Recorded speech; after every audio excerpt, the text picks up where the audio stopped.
Hey, it's Shabes, and welcome to another edition of AniTube Digest, where we go over the best and not so best anime YouTube videos to come out this week from the 25th of May to the 1st of June.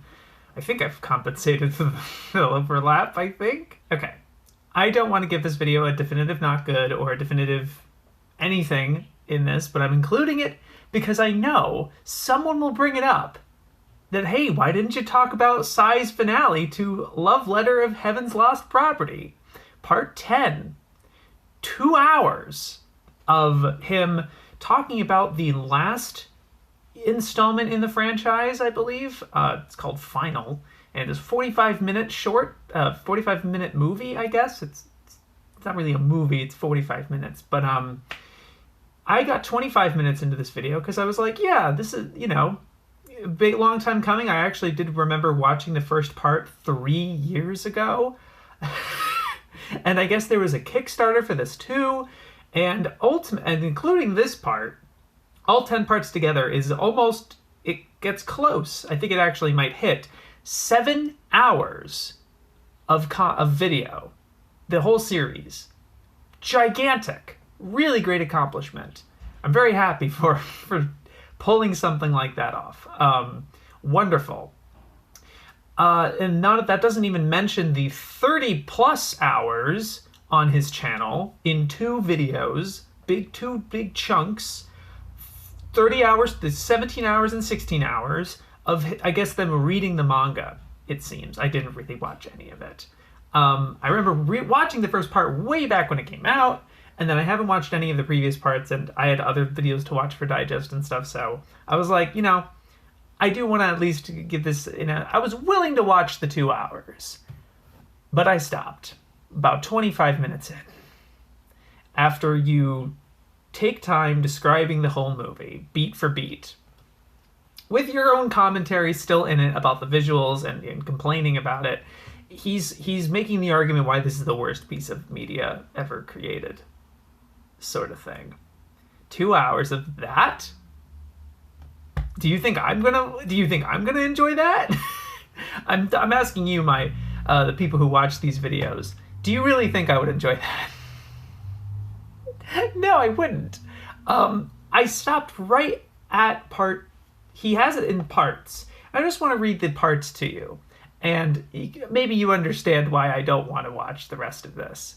Part 1, intro. Part 2, the movie. He just describes the movie. Part 3, continuity chaos. That's 20 minutes of that. Part 4, why, in capital letters and 3 question marks. That's like 11 minutes. Part 5, the art, or lack thereof. And already in part 2, he made maybe 8 quips about the budget of this movie. Not what I want. Nope. No way. Nope. Not dealing. I was already kind of noping out of it, but like, I paused it and I was like, no way. I'm not doing it. It is 4 p.m. right now. It will be about 6 p.m. by the time I get to recording Digest, and then I have to record it for like an hour. No, I'm sorry. I'm not doing it. Not like this. No, not like this. I would have probably given this a not good, but I can't because I have not finished the video. I only got 25 minutes in and I stopped. But I want to point everyone to this. This is a great accomplishment that he's done, because this is finishing a series like this is really exciting, and especially something of this magnitude is incomprehensible and like really something to awesome. But I'm looking at the description right now. Music. He has 3 tracks listed in music. It's a 2-hour video. How the hell are you only using 3 tracks in a 2-hour video? Oh no. Maybe they're good tracks. Maybe they're worth it. But Jesus. And the thing is, like, it's a love letter. And I know you love this series. Because, I mean, you just look at the titles of the first couple of parts, and you like, best protagonist or whatever. You love this show. And I remember your love for it in the first part, which was really great to hear, because it's like, this is a show that obviously doesn't get much respect at all in the community for pretty obvious reasons. You know, and then, but like, this is 2 hours. And then the previous part was an hour of the OVA that came out before this, or the movie before, I don't know, the last installment that apparently you really hated too. There was like you call it like a train wreck or something. And you kept complaining about it throughout the chunk that I watched of this video. So collectively, you complain about this show for 3 hours, maybe close to 4. Let's be honest, because I don't know what other stuff but then the other 8 parts are vastly shorter in comparison. There's like 38 minutes, still pretty long, but collectively it's in about another 3 hours. Almost half of this love letter is you complaining about it. And not to mention the 30 hours of the book club. I don't even know what mix of how much you love and how much you don't love of this. It just, I don't know. It just really was putting me off. Really putting me, and that's my bias. My bias is more like, I prefer consuming media of shows that admire the thing that you're talking about instead of picking it apart, because it's kind of cliche at this. I don't know. It's just, it's exhausting, especially if I have no investing in the show itself anyway. I don't want to see you pick it apart. I don't care. So, you know, there's an audience that does, of course, but, you know, and you can't really hide it. I get it. You also want to be complete about it. But have a little self-awareness of this. Like, this was 2 hours. And when you explained this 45-minute installment that you're talking, I guess it's a movie, but it's barely a movie. Like, you're going to talk, I paused it after you finished explaining the plot of this movie. And I was like, so you're about to complain about that for 2 hours? No way. I'm done. I'm sorry. And I get, this is me completely shitting on a video I haven't watched to completion. There might be a turning point somewhere. I don't think there is, based on the names of these parts. Doesn't give me much hope of that. If one part is just called Y in big capital letters, maybe the finale or something, and encore, you might really kind of read back around of why you did it this way. I'm sure there is. I'm positive, of course. Or like, I should probably watch the other parts to understand. Of course, I wouldn't understand, or I wouldn't sympathize, or whatever. Whatever, man.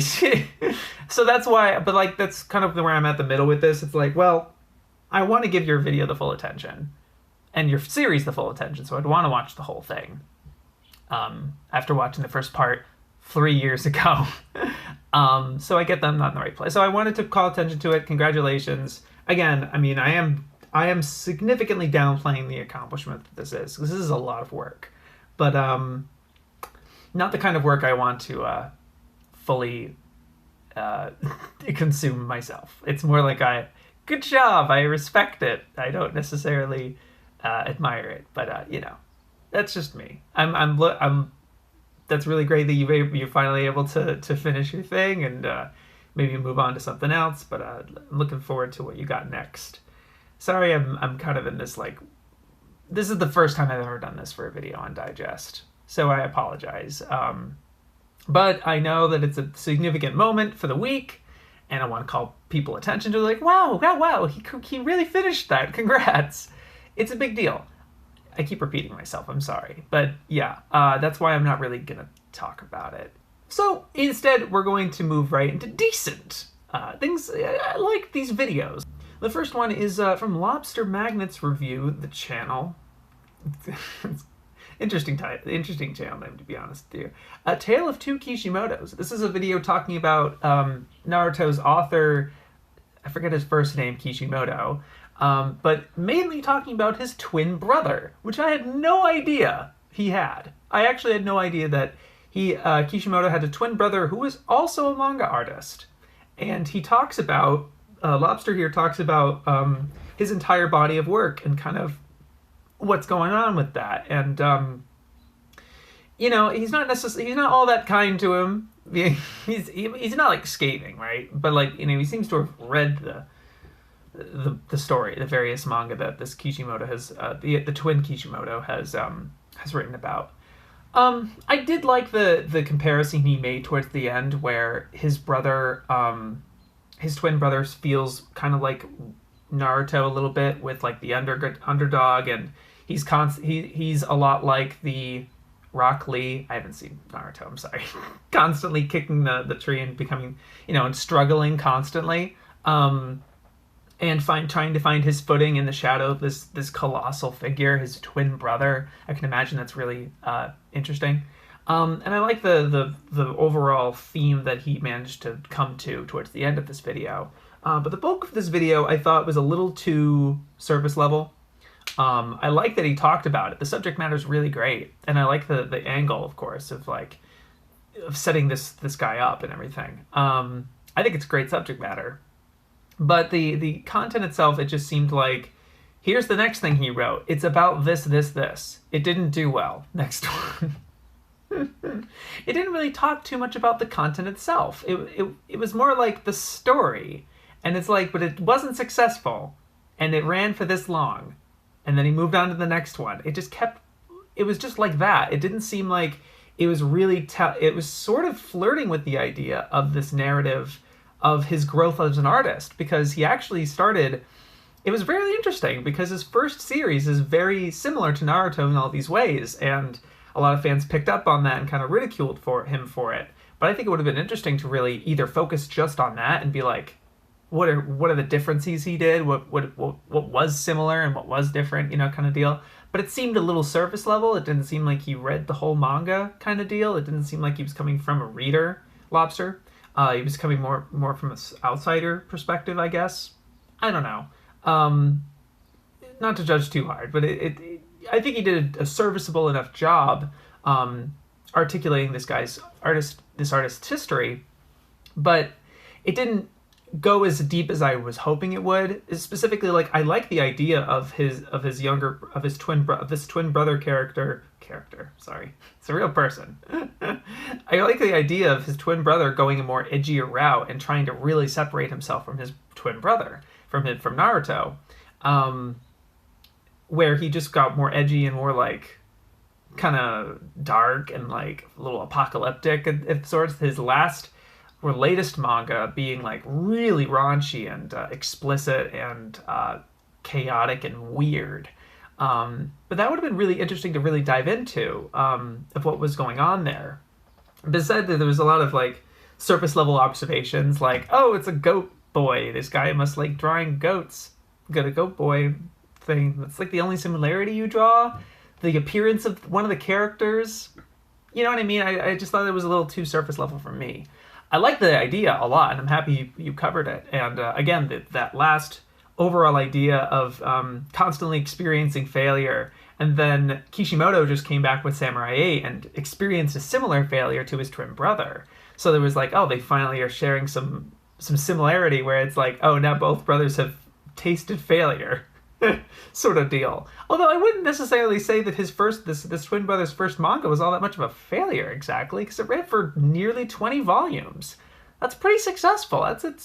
It's way farther than a lot of other manga authors get. But so I was happy with this video overall, but I think it could have been a lot better. Yata-kun has started a new series, and he has this first batch out. He released 4 videos. And then another video completely unrelated this week, so very productive week for Yata-kun, very nice.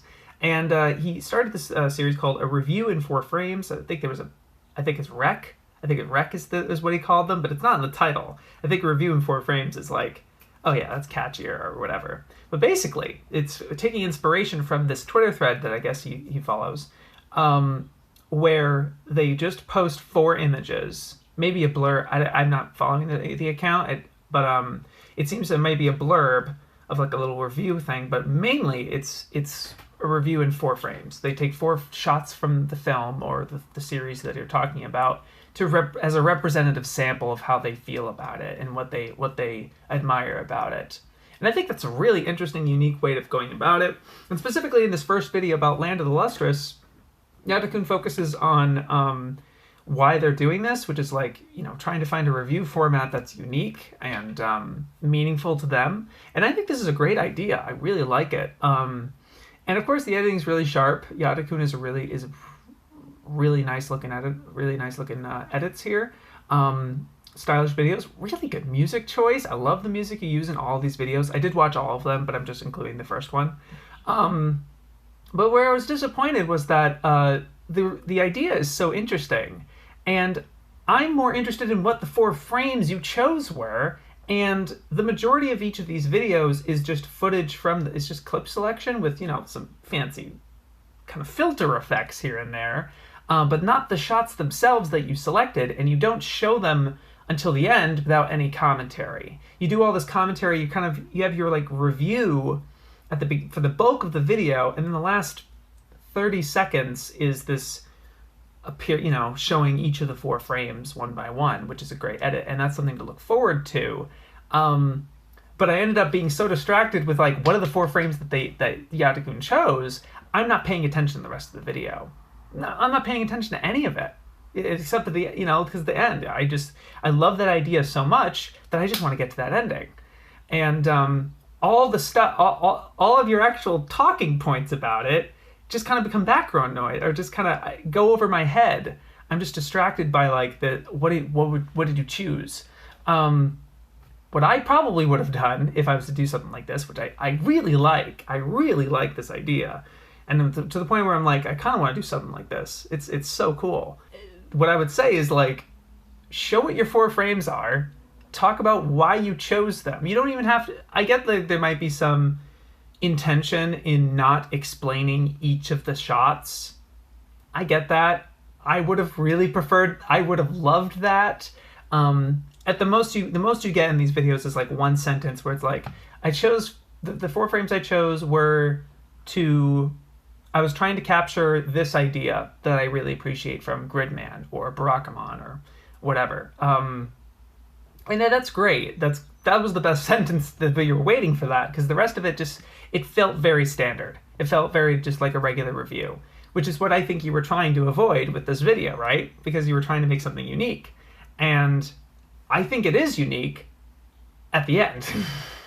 And I was resisting being so tempted to skip to the end of the video.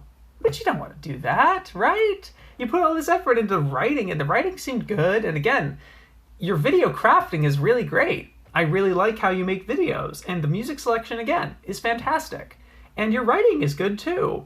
I just couldn't pay attention to most of it because as an audience member, I like the idea of seeing what 4 frames they are. I want to see those as soon as possible.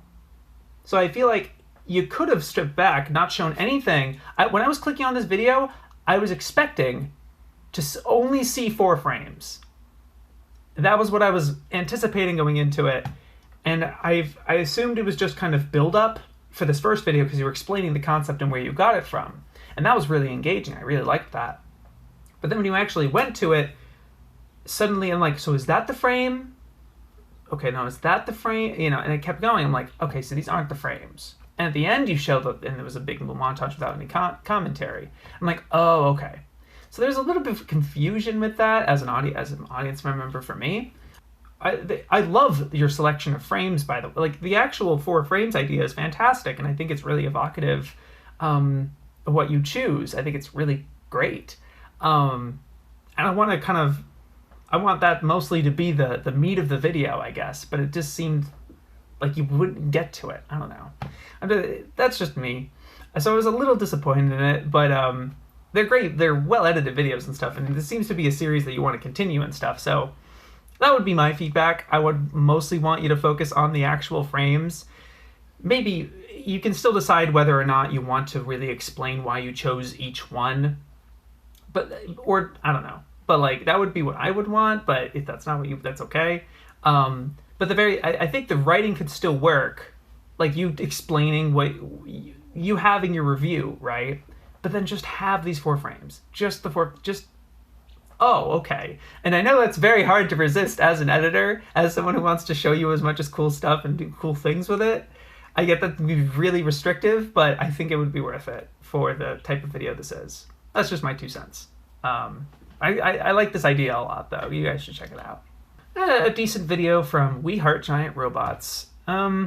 the film that made and nearly killed Gynax, Royal Space Force. It's a Honeyme's video.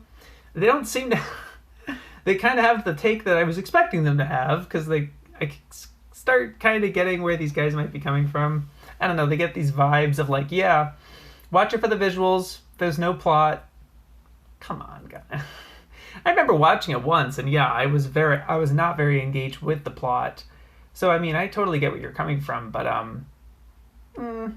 that's not so much what I want to mention specifically. They have a really good middle section discussing the actual production of this movie and talking about it, and it's well researched, it seems. But like I think what really handicapped again, and also what I like about We Heart Giant Robots is that they do have a lot of input they have a lot of care put into the aesthetics of their videos. They really do feel like there's jokes thrown in visually that you want to keep constantly engaged with visually. There's a genuine aesthetic and tone to it. And they're fun videos. I like this aesthetic of two bros kind of broing out over this anime and stuff. And but I think the real... What's holding these videos back from me is that they're unscripted. And, you know, can't really knock the unscripted content altogether because your boy's making it right now. But I think it does a disservice to what you were trying to say here. Because there's some points where you don't seem to go anywhere. You're kind of drifting off tangent. You don't seem to really get in the crux of certain things. I think this could be a lot better of a video with your guys' personality and style. I don't think it would be all that bland if you really made a conscious effort to make a scripted video. Because I think other channels that do what you do, they have the scripted content and it can get really boring, I can imagine. But you guys have this sense of humor and, again, a style to your videos that I think you're doing a disservice with the actual meat if it's just off the cuff. I think it's good to have some off the cuff stuff, because Stevem has a very good example. Stevem did a video on Sonic the Hedgehog OVA, the 2-episode little OVA thing, and interspersed with it is commentary he has with one of his really good friends that is also a really big fan of this movie, of this OVA. And they mix that really well, where there's some scripted stuff, so it's informative and rock solid, but also that kind of the banter and kind of the nice fun stuff. I love off-the-cuff banter, and I think you guys are good at it. But all of it, especially when I heard that, like, I think it was like 20-something minutes into your video, that you're like, oh, we've already recorded for an hour. But, like, you had to cut that much, right? To stay on topic? You know what I mean? So it really is like you're really kind of cobbling this together, and it seems like kind of a hard thing to accomplish in this way. So, I mean, I would encourage you guys to consider at least partially scripted content. Maybe a part that is scripted and a part that's off the cuff. And have the discussion, keep the discussion, because I think it's great, but disperse it out with bits of good little bits, right? But it would give your video more structure and more of a through line. You can actually start saying some genuinely good stuff, because I think you kind of dropped the ball on talking about some of the rape scene, I guess, in this movie. I know you wanted to be sensitive about it, but I don't think you really got to the core of anything. But I enjoyed it. I definitely enjoyed this video. But that would be my main takeaway from it, is like I wish it wasn't as flippant and kind of unscripted, I guess. But yeah, you know, check it out. Maybe you guys have a different opinion. I don't know. Oh ho ho ho ho, oh hee hee hee hee. OtakuVs with episode 2 of Worst Anime Ever Written, Ota-chan, the show. We'll be right back. This is pretty quick, actually. I was actually pretty excited to see this. I was like, oh shit. So I guess I want to address the background to this. So when I put out the digest with the first one that I was pretty disappointed with, I gave it a disappointed. Yusuf saw it and wanted to talk to me about it. And I'm not going to dive into too much of what we talked about, but we had a voice chat and it was really great to hear from him, and loved talking to him. Really great guy. And he showed me the storyboards for this episode and the third episode. Not going to spoil anything. But like, it was really great to hear, and I was flattered that he wanted my feedback on this sort of thing, just from me talking about the first episode. So it gives me this great sense of like, oh my god, I really should deliver in this to my commentary in the second episode, and I can't quite recall everything I said in that call. So if there's inconsistent communication there, I apologize. It's been a while, but I hope you're doing well. And I did enjoy this second episode a lot better. As I mentioned to you when I saw the storyboard for this, I thought it had a lot more of a slice of life feel to it. I like the chill vibes. It's okay if it doesn't feel like it's going anywhere or they're trying to set any narrative, although it does set one thing up that I won't spoil. There is one thing in there that I remember him explaining what one of the episodes were that will lead to something else, and sorry if that itself is too spoilery, I'm sorry. But that's very promising, because I don't remember that part in the storyboard that you gave some foreshadowing to. And there's other things in the works, and we'll see if whatever, because that was way back when that episode came out, like in mid-February. So of course things have probably changed, but I really liked this. It was pretty much what I was expecting, having talked with Yusuf and what his vision of this series is trying to be.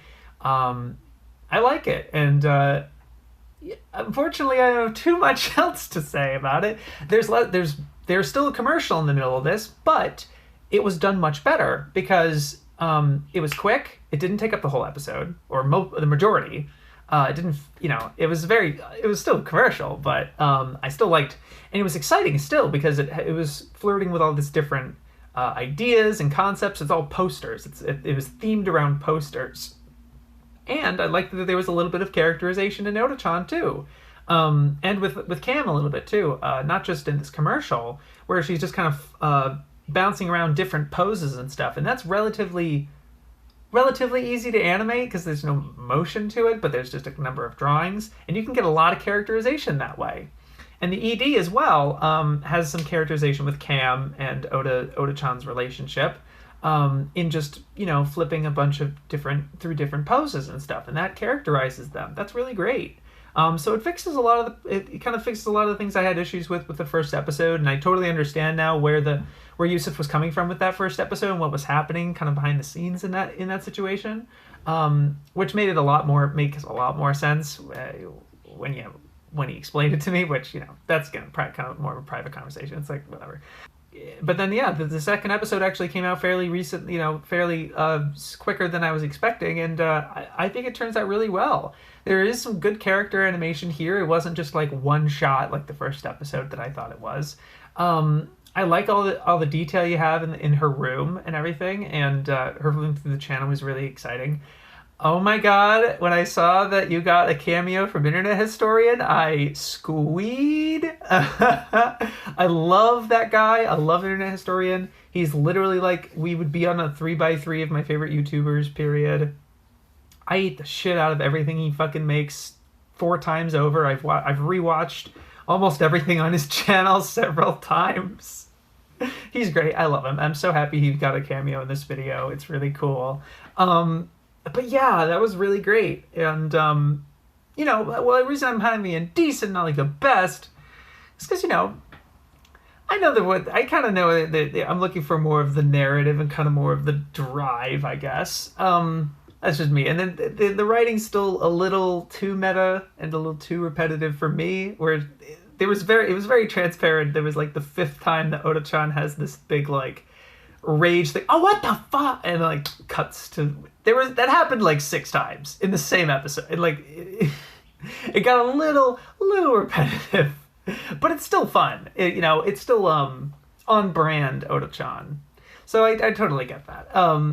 I just know that at least from hearing of what's to come and where I think this could go, I think this is a very promising next step. And I enjoyed it for sure. It's certainly a good improvement, but I'm looking forward to the rest. I did say in the first episode I'm no longer looking forward to it, and of course I've changed my perspective. I do think this is interesting, especially because it's so different from the first episode. The first episode very manic and all over the place and kind of like crazy, and then this one's a little more chill, mellow. able to breathe a little bit, and it was nice. It was really nice. And then I know what the next couple episodes are doing different vibes, so I really like this idea that every episode is kind of a different thing. It's more of a variety pack, I guess, or just doing different things. I like that. I like the range you're able to show with this character and with the series. So I'm hoping everyone's having a good time. I hope everyone's staying safe in this dangerous period. And yeah, best of luck. I think this is good. I'm fine. I don't know if I actually ever talked about this this channel before, but I've always gotten close, and then just nothing comes to me when I'm like, I can't say anything about this. But finally, there was one that I was like, all right, cool. It's from GeekArcheology. This is a channel that's been around for 11. There's podcast videos that he has on his channel that date back 11 years. He's old, and he's an older person in this video too. But he's been doing this. He's been making videos for kind of a while. Not having too much growth and everything, but you've probably seen his face somewhere at some point. Yeah, he has a lot of videos. But he started this new series called Brent's Anime Recommendation Corner. It's very short, off the cuff, talking about a various anime and everything. And the presentation's kind of interesting. I think one of the things that's kind of held me back on a lot of his content is that it's really just him talking. And it's very, very minimal editing. And, nothing wrong with minimal editing, because, as you can see. But it doesn't grab the attention to me. But I liked what he did with this video, presentation-wise, because it was half of his face and him talking. And on the left side was him. It's kind of jank, but it's actually kind of interesting and kind of works, especially for YKK, for Yokohama Kiraishi Kiko. I can remember that. Yeah, baby. I love this OVA too. That helps. Where he has VLC Media Player open in the left side of the screen, and he's just skipping through, not like the rapid or whatever, but like every so often kind of clicking to a random point in the OVA, not playing it, but just like a screen caps and stuff. It works for that particular show because it really is like almost every frame is kind of interesting to look at. So it works for that particular instance. I don't know how that would work for like many other shows, but definitely. And he talks pretty generally about YKK, Quiet Country Cafe, and his commentary is good. But I just wanted to shout that out as something that's like, yeah, I watched all of that. I liked that. And it was certainly an interesting editing choice. It was like, you could do that. I don't know if it would work. Yeah, I'm repeating myself. But I thought that was interesting. And it's the first video of a new series he's trying. And, he talks about anime news. He has lots of general conversations, I guess, some topic videos. He's been doing this for a long time. Kind of dry presentation, as I said, but it's still kind of nice. But yeah, finally talked about geek archaeology. I always say Greek archaeology. But hey, that was cool. I enjoyed that. Yoruu has come back, finding a new reality through anime. And this was nice. This was cool to see. A little more than half of this is some more like NHK sort of analysis, or just generally talking about NHK and what that show means to him. But the first chunk I think is really worth recommending. Not that other part isn't too bad, but it's just kind of general. It's fine, nothing super like, I don't know, for me. But the first third, where he's talking about his journey as a creator, I love that. I eat that up. And he's talking about kind of like, I was doing it for a couple of years, and I was really happy with what I was doing, and I was very awed by all the different facets of the anime community and how vocal they can be. And there's this whole community of anime YouTube, and there's a digest. Thank you. But yeah, like he was going through all that, and then talking about how it's like it was different. I was starting to feel inadequate, or just like, are my videos good enough? And he was flirting with kind of stopping doing it, and which would have been a shame, because it's like, I think he has a fairly interesting voice, and again, his style is really sharp.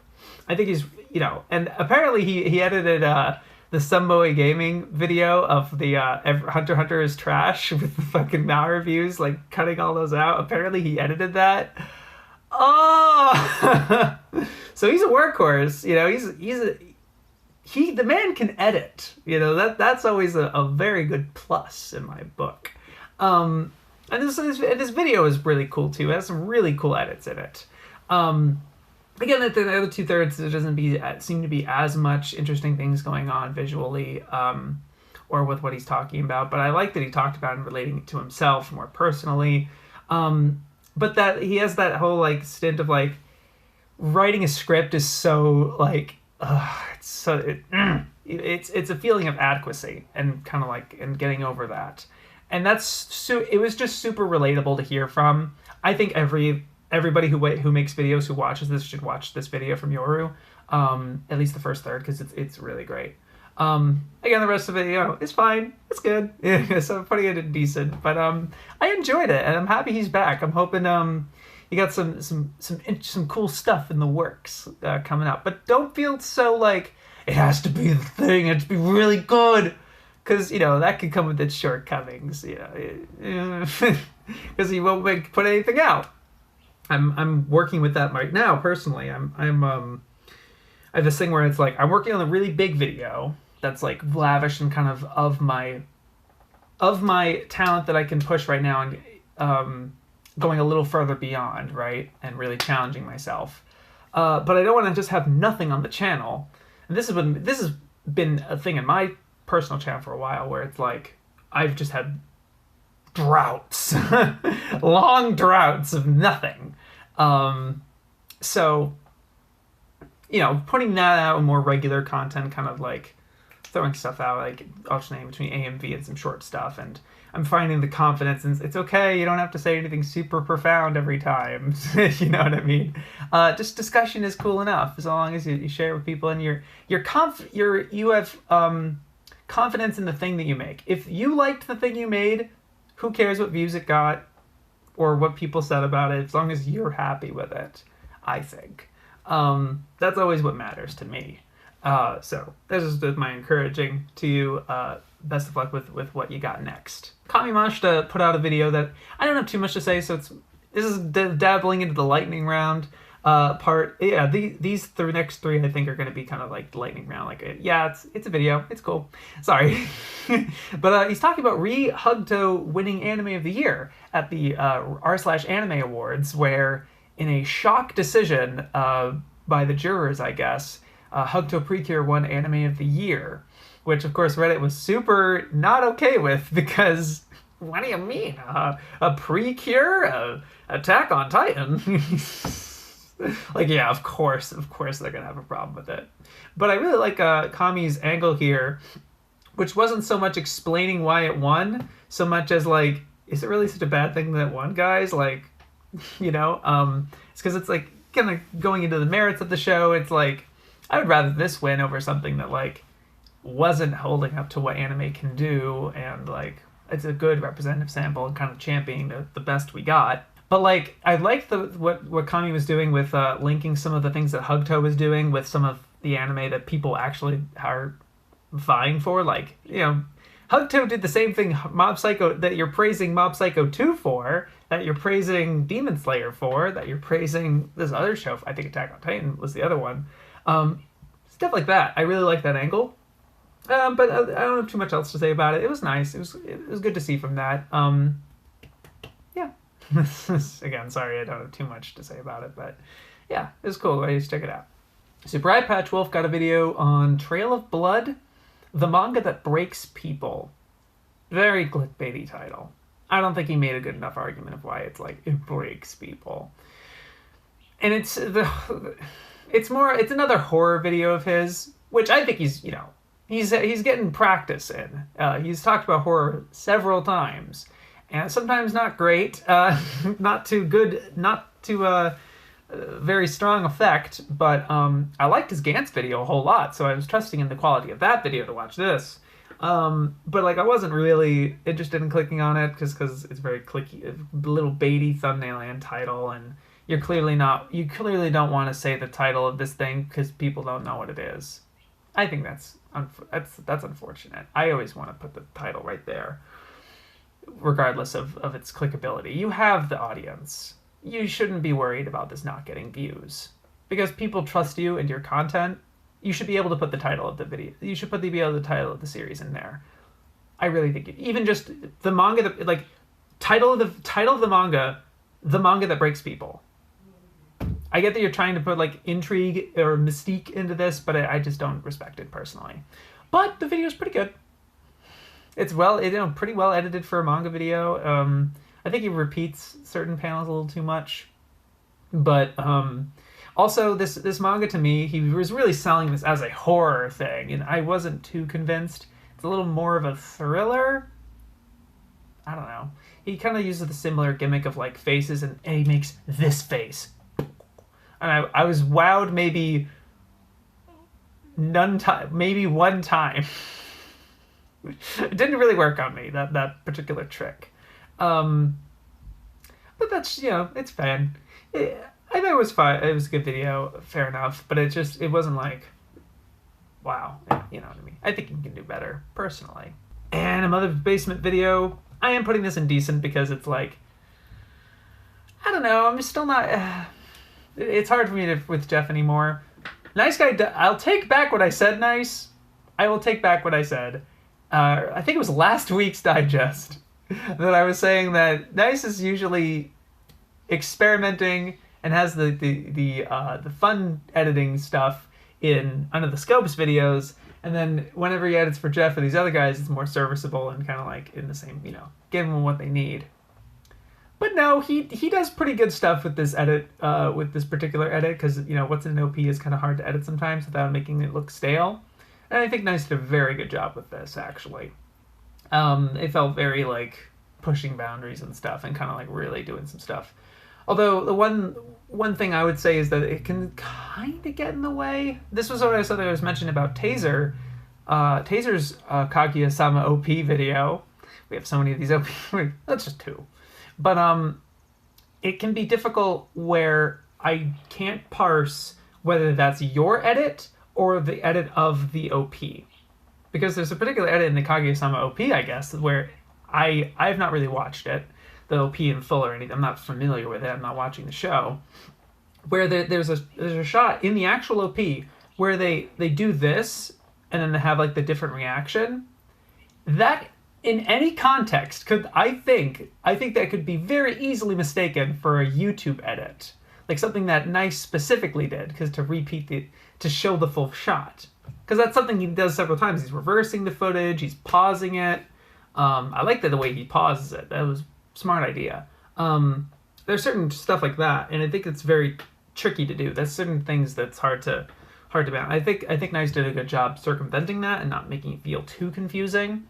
Especially when Jeff bounces all over the place with these talking about different aspects of the OP, and that's not necessarily as chronological. Jeff is a little indecisive. It's not really a versus video. I like that he talked about both of them, but it's very interesting. I do think, despite some of the things that he's able to pick out of the OP, of the first OP, I generally think Taser Lad did a better job in really boiling it down and really dissecting that OP.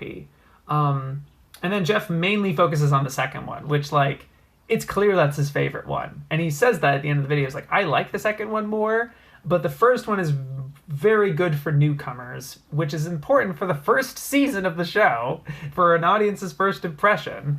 And then the second one is more for, returners, people who are watching the second season. So it's very self-explanatory. I think the Versus was very much for branding, and he's very transparent about that. He's yeah, debate about which one's better in the comments so I get better engagement. Stuff like that. It's ugh. But, the actual Versus part is very baity in that way. Especially because it's so disproportionately about the analysis of the second OP versus the first one. Where I know there's several parts of that first OP that Jeff is glossing over that Taser Lad actually did cover. So at least he didn't make Taser Lad's video obsolete. That was nice. But it makes kind of Jeff's first half of this video, or first third, or however much portion that video takes, obsolete, because Taser Lad's already done it. again, there really shouldn't be this idea that if somebody else covered it on anime YouTube, nobody should be able to cover it. I don't necessarily subscribe to that, but there is to be some sort of self-awareness. If someone else has done a video like this, you should probably acknowledge that video, or at the very least have an understanding that people probably know that this video exists, because the people who are watching your video are most likely people who watch anime YouTube. It's kind of a niche. We're kind of a niche here. So some of us will probably know that, yeah, that's a video that's been made before. And there's ways to go about that and everything like that. But yeah, so I mean, in that way, I think you can totally make a video that someone's already made before wholesale. But so long as you're transparent about it, yeah, I know this video's been made before, here's my take on it. And you're not regurgitating it, it's here's some new information. As long as you're able to do that, then yeah, great. But if you're not really giving any new information, then it's why am I watching this? If this is for you that I'm watching this for, okay. It doesn't have as much of a selling point to me. No, but I think Taserlad beat you to it when it came to the first OP. But I don't know if anyone really, maybe someone's already dissected the second OP. But it really is just and then Jeff is also transparent here, where it's yeah, I know there's people who want me to talk about literally anything else. But trust me, I'll get to those videos, including the B-Stars. I'll talk about B-Stars, guys. I'm B-Stars? That shit ended in December. Half a year ago. And you're just gonna make a B-Stars video now? You think it's gonna do, granted, yeah. There's that other thing of yeah, Gakugarashi can do well still, and that came out 5 years ago. The time shouldn't really matter in this way, but at the same point, people kind of have this expectation with really now?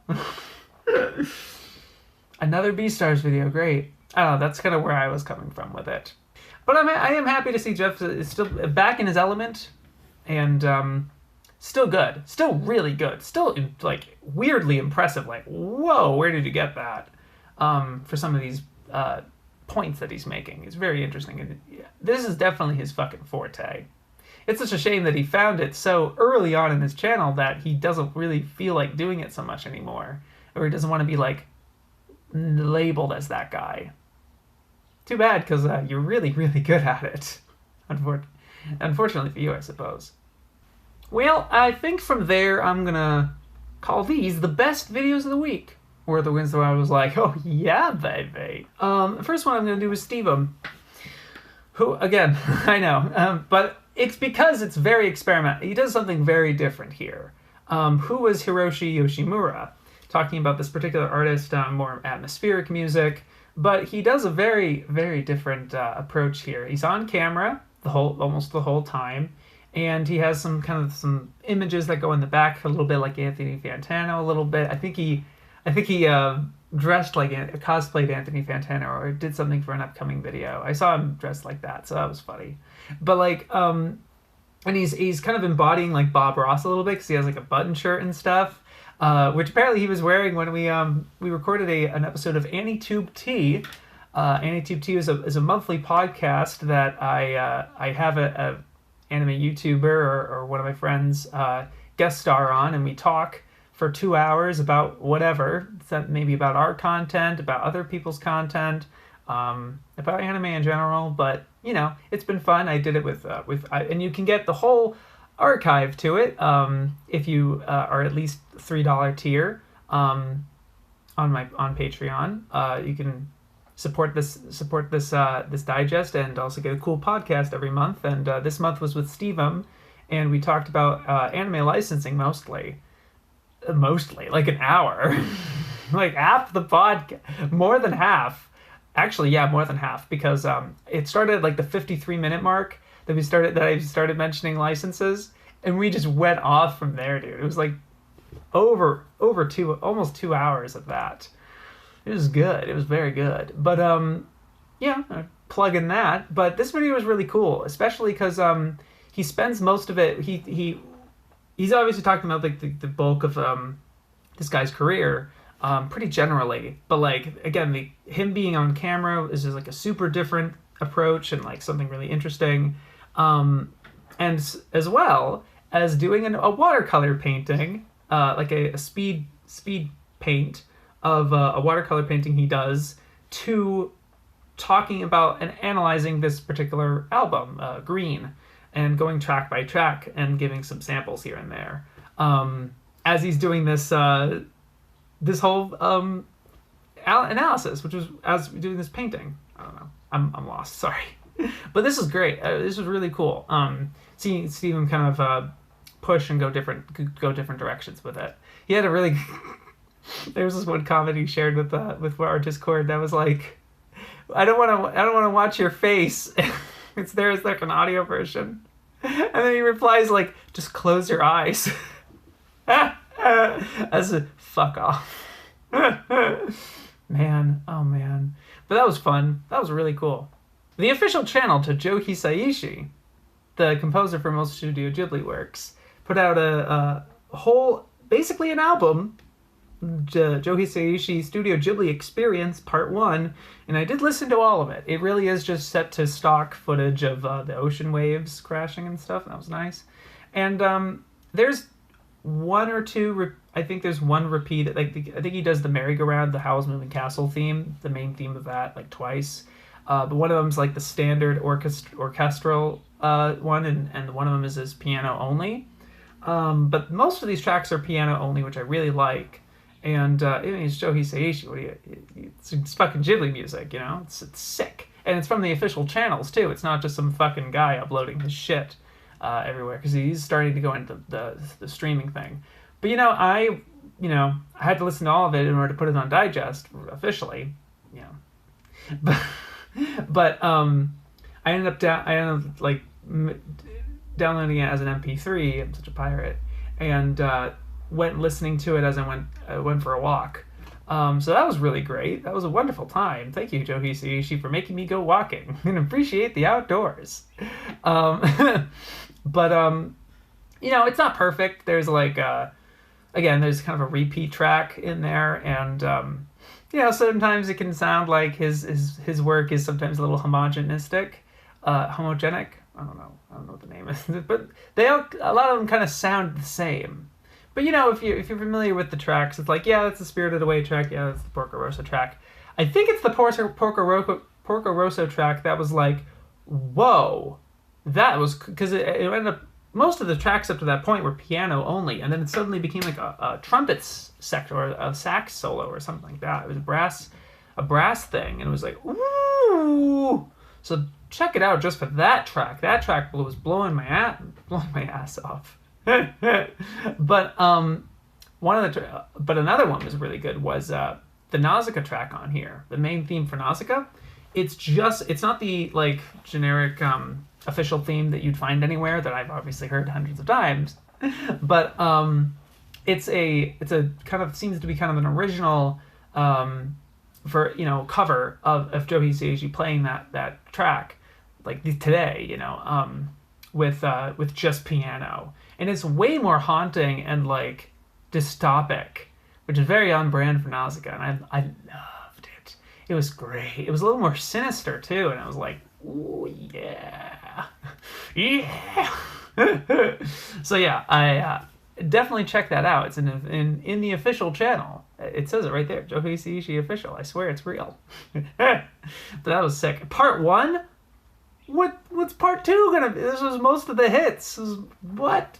I didn't notice any particular absences, but I might be wrong, of course. That was great. Check it out.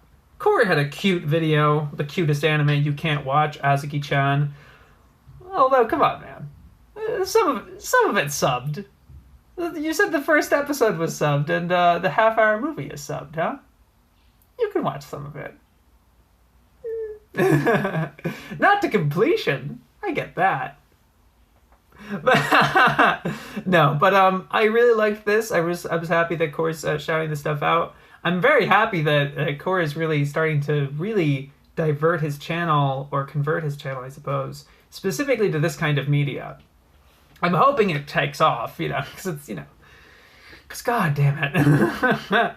But like, Core does a really great service here, specifically with Aosuke-chan really diving into it. And I really like the humor he brings here. It's a little more humorous. And it's great. I was really like seeing that stuff from him. There's another video he came out with this week that I'll talk about later too, but that was really nice. I'm sorry I don't have too much to say about it, and yet I put it in the best one. But I guess what was separating was just like I'm really championing this kind of content, which is really pushing the stuff that doesn't have its own voice. It just doesn't have a voice for itself, and really championing it. I think it's great. I liked that he dived more into some of the unsubbed stuff and didn't just stay with the subbed things that were subbed. So I liked that. And again, really good video. Really liked it.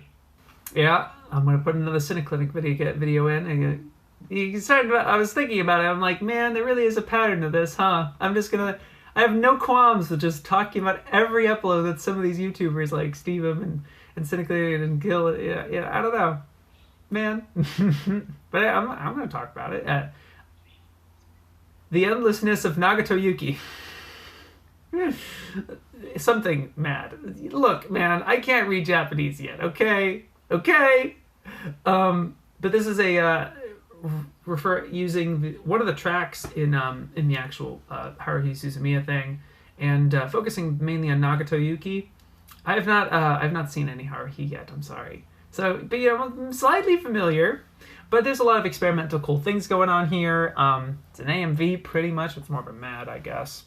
But I like the themes behind it. The isolation and the kind of the relentless torrent of time that Nagato Yuki is part of most of her character is about, I guess. And there's a really nice device, the story device of a counter constantly ticking upwards, and it just gets bigger and bigger, and it's at some point the number becomes numb, just like this character. Because right when you get to like the 10,000, 11,000, 14,000, etc., when you get to the biggest integer, they're so slow moving and don't have any life to them whatsoever, that and so it's emblematic of the torrent of time and how many times she's had this conversation sort of deal. And all the different ways, all the different languages that use August, and it's like summer's already almost over. Yep, kind of deal. Without saying any major, it's more of a tone piece. So it's like, yeah, this is really nice, and it's great to see creators like TheCynicClinic doing this sort of content for media that otherwise is very normie. I'm sorry. Maybe it isn't these days because I hear Haruhi's a bit of a hidden gem. If you ask me, it's like, oh god, don't say that. No, but but I was just like, it's cool that like it's getting to this point where like people like stuff like this is being made for content that like for media that is otherwise was so ubiquitous. I guess maybe that's the word. Ubiquitous, very popular. Ubiquitous with what? I think that's what ubiquitous is supposed to mean. I just use words here. You just don't mind me. I just like using words. Oh man, but it's fun. I this was really cool, and I like that. Like Clinic was like, I'm gonna surpass Gil. Just you wait. That was cool. But there's some experimental stuff that's being done here, and I wanted to commend it, even though it's like, I just gave a shout out to your video 2 weeks ago, man. That's one of the things with my digest. I was like, I want to prioritize new channels, not just constantly praise the same ones every week. What can you do? Yeah, that was really cool. I really liked that. Okay, and these three, I would say, are all vibing for like, wow, kind of best video. But one of them was kind of, it was going to take it regardless. So it was kind of hard contest. If these next two aired any other part of the week, I probably would have given them best. Maybe. But first, you're not going to believe this, fellas. Misty Chronexia put out Chronexia and the Eight Seals, What Truly Happened. And, it's not so much of a heat, like, confession throw shade on people because it happened so long ago. He put out this animation in 2016. 2016! And it's been years since then. And it's kind of like he sounds very truly at peace with it. Pretty much. And it's not like, so it's like he really had to make this video as a way to close the chapter, that whole chapter that he's become so infamous for. And it really seems like that was the big toppling point and kind of the height, and it just came crashing down after that. And he really speaks to why his separation from his group of friends, like he hung out with Anime Man and Akidearest and Lost Paws for a long time, and suddenly they're just not friends. And he doesn't really go too far deep into that, but I guess there really is kind of a breakup there. When he talks about that, and he talks about what really was going on with that, and his shortcomings, and what was going on with all that. But it's specifically the beginning of the video. The immediate impression I got was the Logan Paul apology video of like, I made a serious and erroneous lapse in my judgment. like that tone. But sincere, but very sincere. Like once I got past that kind of humorous parallel, it was a very genuine. I don't want to paint that in a negative way. I do want to say that this was very genuine, very interesting, and I'm happy he made peace with it. But he really was talking about, I was like, yeah, I got nuked with, I don't get views anymore. I'm kind of back to square one, and I still love making content. My daughters are 2 and 3 years old now, and they're better. They're not sick anymore. Stuff like that. It was just like, wow. An incredibly personal video, and really interesting to hear from him. And him talking about 8 Seals, and then showing some footage from it, and having the hindsight. The hindsight, and because obviously people may have mentioned this in when that short came out, would be very infamous and everything. I was watching some of the clips that he was showing, and I was tempted to watch the whole thing again. But then I went back and looked at the video. It's 18 minutes of full animation, the majority of which is action fantasy. I am in shock. I don't think I realized how effing ambitious that is. And some of the stuff, the art in it is really impressive. It's jank, don't get me wrong, it's not great, but it does kind of remind me of these OVAs from the 80s and 90s that are just like, they're not great, but they have some crazy kind of impressive animation to them. And there's some ambition to it. And they're kind of impressive in their own way. So it's like, I can get I don't know if that sounds really tone deaf in the grand scheme of that discussion that happened way back then. Some people might have a better memory of it than I do. They made whole videos on it. I did not. But, thinking about it, I was like, wow. Like, he really tried that. And one of the biggest takeaways I came from this was, it wasn't so much, I want to make this an animation, and it seems kind of like a vanity project, which is what I think a lot of people immediately take this as when you put it on your own channel like this, and it's called Chronexia and the 8 Seals. I think there's something to it. It makes it seem like a vanity project. It was like, oh, I could do better. Or not better, but like, I could make anime. There's people that get that vibe.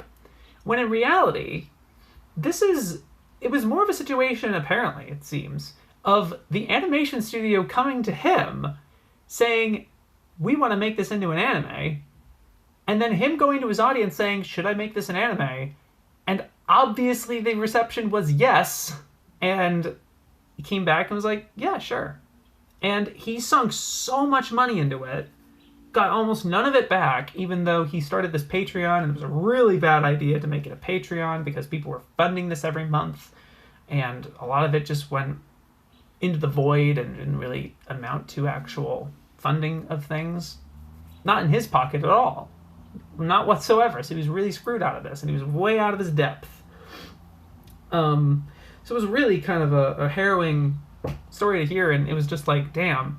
But it was just really great to hear from him in that very genuine, honest way, and very vulnerable at points, because he was really talking, it was like, because he the low point for him, and this was kind of visceral for me. I was like, fuck, because it's like people hate this guy. I've given his videos a not good several times. I think more than twice at least. And they're not good, but it really puts it in perspective that when he talks about how Anime Expo 2019, he has one event, it's a signing, and nobody comes. Think about having 1 million subscribers and like the amount of attention you get. And like I think he's on record as like the first anime YouTuber to get 1 million subscribers. Huge. And infamous figure that people have complained about, right? But he had friends, and to hear about that low point is so visceral to me, and like nobody comes. Fuck. It really puts it in perspective, I think. And it's just like, man, I really don't want to chase that. Jesus Christ. Because I wouldn't know how to handle that. So I mean, that was something I was really sympathizing with. And so he was saying this is like a new chapter for him. He's really going to focus again on content and like make some stuff. I'm like, cool. Hope you do. I'm not super, it's like, oh yeah, he'll definitely, you know what I mean? Because you're making videos for such a long time. And these other creators so rapidly improve themselves and get better and better than that, and like better than they were already making good videos, and then they make even better videos. You know what I mean? There's a challenge, and they're challenging themselves and getting better and better, where like you've been making videos for years, but anything can happen, man. I'm really pulling for him, honestly, and this was a really good step. It really wasn't much in the video department, but it's like, yeah, I really appreciated this from him. And it really put me into new perspective, not just for him, but like for most other anime YouTubers, for me. Where it's like, these guys are really popular, but like, there's not really worth hating over. So it's like, yeah, I was really happy he made that. Seriously. Alright, and this is a video that I was anticipating for a long time. And I would like to personally give some credit to myself for pushing this, because they were sharing clips of this to our server, and I was loving it. I could not stop laughing about some of these clips that they were sharing. I should just say the video. Jack and Core has started a new channel called Jack and Core. And the first video is a sentence of a bookworm sucks. Come on, guys. You were asking about like what should I title this video? And that's what you come up with? Come on, man. I'm disappointed. I really am. But other than that, it's exactly what I wanted. I love it. It's them complaining about book, and why book, and how book. But it's so fun to see this show get taken down, the pig that this is. It's not like I've seen this show, not like I have any horse in this race. But it does look it was weird how many people were really praising the hell out of this show. And then, but it's not getting like mainstream appeal. And then Jack and Core are just here riffing on it and shredding it to pieces. And this commentary is so good. It reminded me a lot of Adam and Pals in the way they commentate on stuff like that. It felt a lot like that. And it was so chunky, and apparently they watched all of it. Oh my gosh. And the reactions they give and the criticisms they have is fantastic. I was laughing most of the time. It was great. I think it's awesome. Check this channel. It's brand new. I'm looking forward to more content, perhaps. But this is this was so cool. And like I was going to say earlier, I'd like to take some credit for the creation of this video. Because I was pressuring them like, hey, when's book coming out? When are you going to work on book? Because book's really good. You should make that video. And it's like, yeah, So I think you were stalling on that. So I'm like, hey, no, that was really good, okay? Oh, man, that was wonderful. But like I said, Could have been the best video of the week because I just love that shit. But there was something else that came out this week that, like, I was waiting for months. And I was so happy when it finally came out, and it did not disappoint in the fucking slightest. Even though the majority of the points I was kind of aware were going to happen because I was following his podcast. He was streaming most of this video process and him researching and creating this video on Twitch.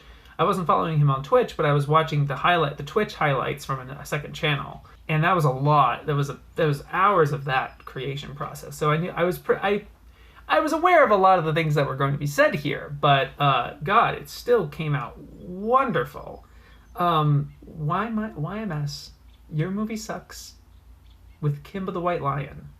He was making a 2019 The Lion King Your Movie Sucks video, which he does a lot of research for, and he's still going through interviews and stuff like that, and he's going to tear that movie to shreds. Loves the original Lion King, and there was a part where he was like, people, it might be a ripoff of Kimba the White Lion, which is a pretty well-known claim.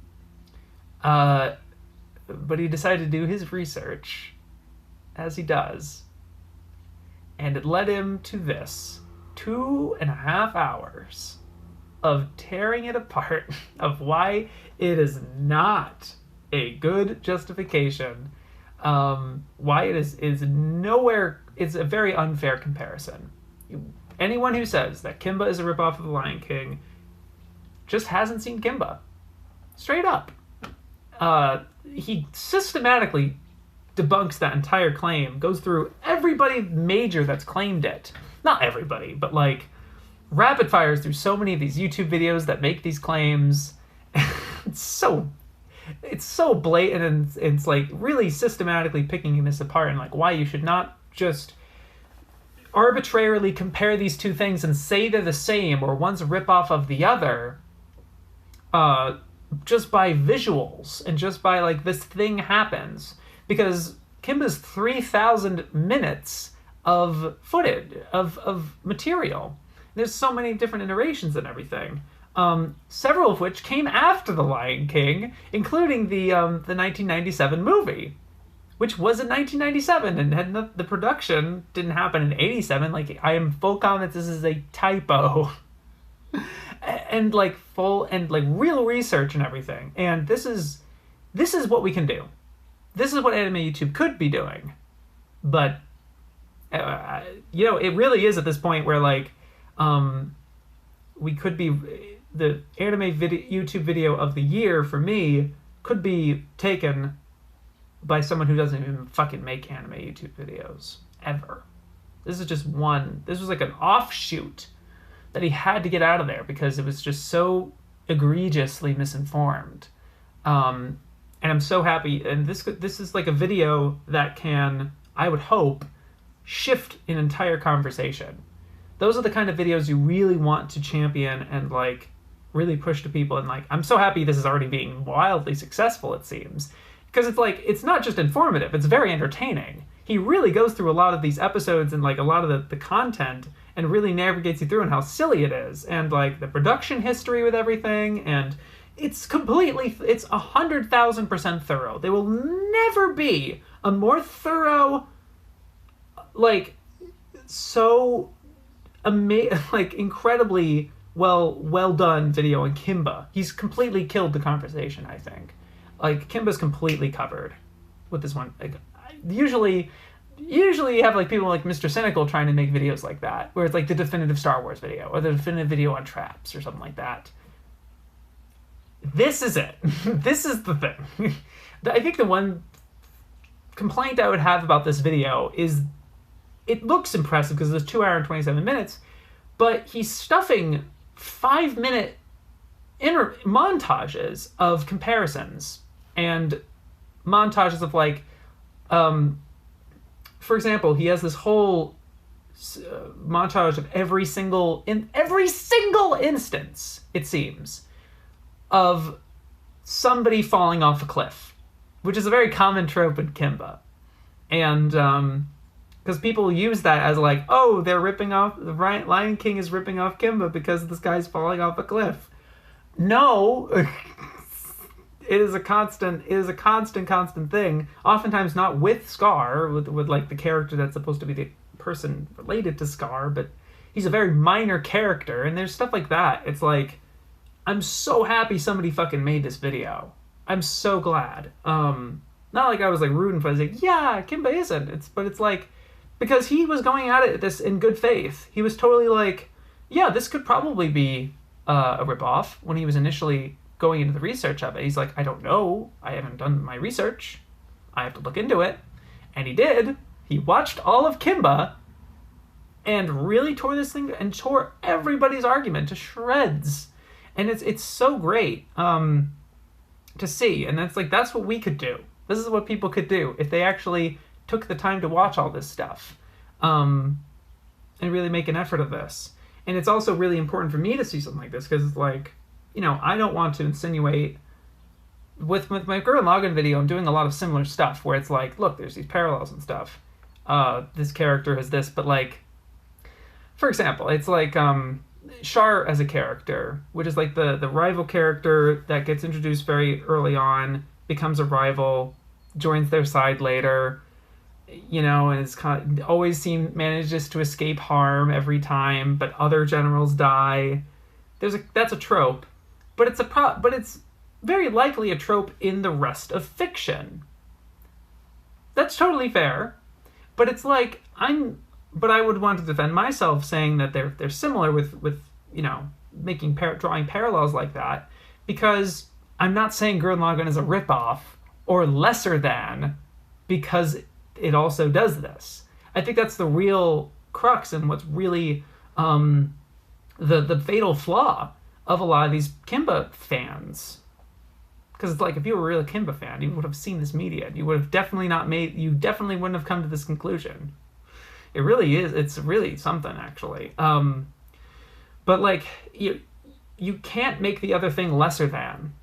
You know, that would be where I'm coming from. It's like, no, it's great that it's doing that because it's embodying this other really great thing. I really like Gurren Lagann, and I really like Gundam and Tomino shows. And these are great. These are my point of it. Bless you. my roommate's mowing outside. The real crux of it's like, my whole thing is like, if you love Gurren Lagann, you should see some of these shows. And that's not to say these shows are better, and this is lesser than that because this took from this. Not at all. It's saying that, like, you should take the influence. If it's citing these influences, it makes you appreciate more art, and you get to experience more art, and that's kind of spoiling my video. Yay! But yeah, it's great. It's very good. I fucking love it. It's contender for anime YouTube video of the year for me at the moment. But I was thinking about it, and it's like, I think I can think of one more video that's coming out hopefully this year that I think will be better. But who would be that? Who would be that vain to do that? Anyway, I messed up the outro there. Dawn. But thank you so much for watching. Thank you to my patrons for supporting this video, including Beamburst, Flugmorph, Hazel, Jawburst, Najbeb, MyAnimePod, Unique Nemosaurus, and Yellow Cheese. You guys are fantastic. You guys have a great week. Yo, peace.